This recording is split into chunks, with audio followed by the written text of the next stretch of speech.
Porção diária de espiritualidade. E o tema de hoje será: mande embora o pecado.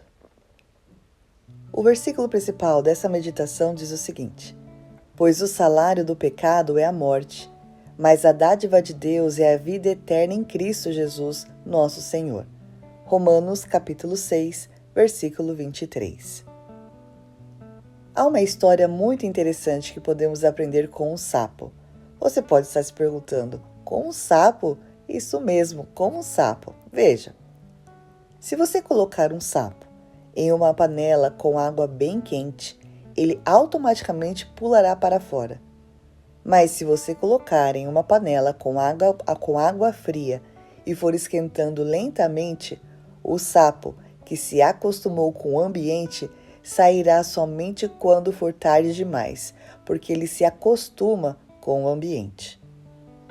Podemos fazer uma correlação desta história com o ser humano, ilustrado pelo sapo, e o pecado, ilustrado pela água, que é esquentada lentamente, podendo levar à morte.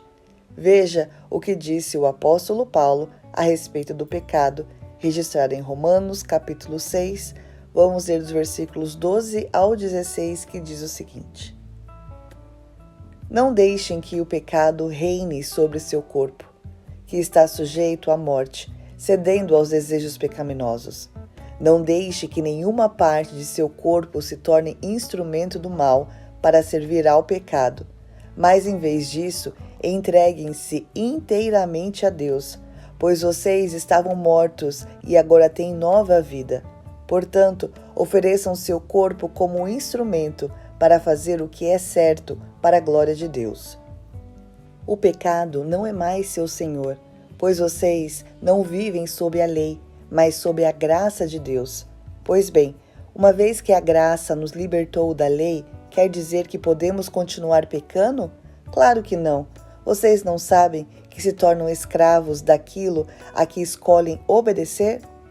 Podem ser escravos do pecado que conduz à morte, ou podem escolher obedecer a Deus, que conduz à vida de justiça.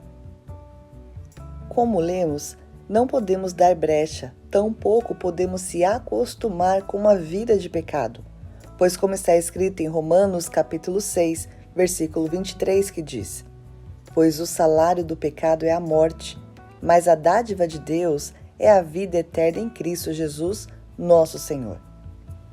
Você tem duas escolhas para fazer, dois caminhos para seguir. Você pode obedecer ao Senhor Jesus, que o conduzirá à vida eterna, essa é uma opção, ou você pode continuar pecando e essa escolha o conduzirá à morte. Qual será a sua escolha? Seja sábio e procure a escolha que o conduz à vida eterna.